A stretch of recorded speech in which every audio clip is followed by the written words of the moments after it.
Hello, good morning. কেমন আছেন সবাই? আশা করি সবাই ভালো আছেন। আমরাও ভীষণ ভীষণ ভালো আছি। তো আজকে আমাদের হঠাৎ সিদ্ধান্ত হলো, যখন ছুটি পড়েছে চলুন একটু বেরিয়ে আসি।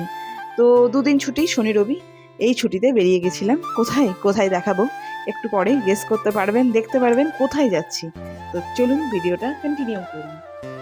রাত্রে কোনো সিদ্ধান্ত হয়নি যাব কি যাব না। সকালবেলা উঠে তাও সেরকমভাবে কোনো সিদ্ধান্ত হয়নি।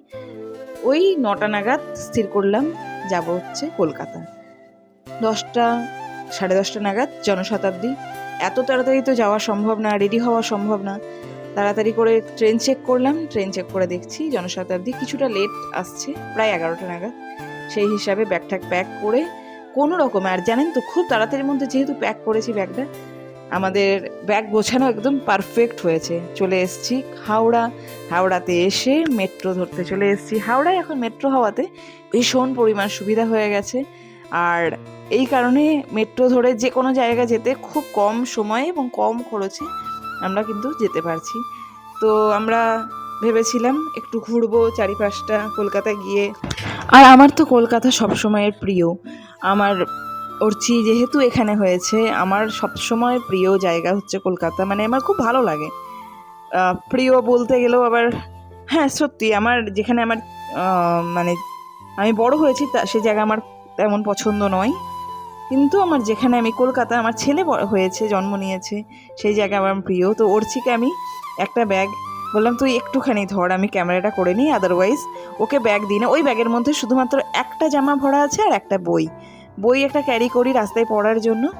তো অর্চিকেও সকালে বলা মাত্র দেখলাম ও রেডি হয়ে গেছে। ওর একটু শরীরটা খারাপ ছিল, খুব একটা ভালো ছিল না, তবুও বললো যাবো। তো ট্রেনে বসে বসে সবার প্রথম আমাদের কাজ ছিল মুভির টিকিট বুক করা। সেখানে গিয়ে আমরা মুভি টিকিট বুক করেছি।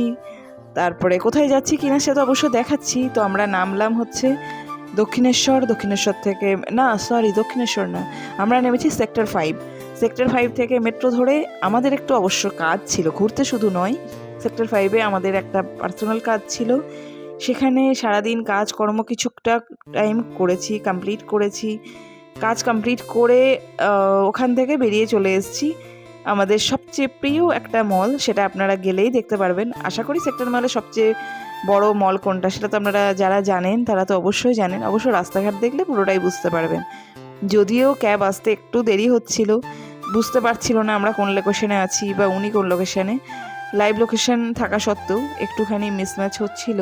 তো যাই হোক, আমরা চলে এসেছি। এবং আমার এখানে আসলে অন্যান্য জায়গা থেকেও মলগুলো ঘুরতে খুব বেশি ভালো লাগে। গড়িয়াহাটে আমার দেখবেন, গড়িয়াহাটের পুরো মার্কেটটা আমি বহু দিন ঘুরিনি। নেক্সট আমি আসলে ওই গড়িয়াহাটের মার্কেটটা ঘুরবো। সত্যি বলছি, আমার এত ইচ্ছা করে যে আমরা যখন গড়িয়াতে থাকতাম, এই গড়িয়া মার্কেট, রুবি থেকে হেঁটেও কতবার গেছি। অটোতে মাত্র 10টা টাকা ভাড়া, কিন্তু গড়িয়া মার্কেট আমার ঘুরতে খুব খুব পছন্দের জায়গা, আমার খুবই ভালো লাগে। আর এই বাইপাসগুলো আর এইখানে বড় বড় যে এই বিল্ডিংগুলো, এগুলো কিন্তু সত্যি এখানকার একটা আকর্ষণ। তো খুবই ভালো লেগেছে। কোথায় ঘুরেছি না ঘুরেছি নেক্সট ব্লগে তো অবশ্যই আসবে। আশা করি জায়গাটা দেখে বুঝতে পারছেন কোথায় এসে গেছি। ইয়েস, আমরা এসে গেছি অ্যাক্সিস মল, এই যে। আর এইটা হচ্ছে, এখানে হচ্ছে সমস্ত রকমের জিনিস একসাথে পাওয়া যাবে। তো যাই হোক, এরপর আরও অনেক অনেক ব্লগ আসছে, দেখা হবে আরও অনেক নতুন ব্লগে। ততক্ষণ ভালো থাকবেন, সুস্থ থাকবেন। থ্যাংক ইউ সবাইকে।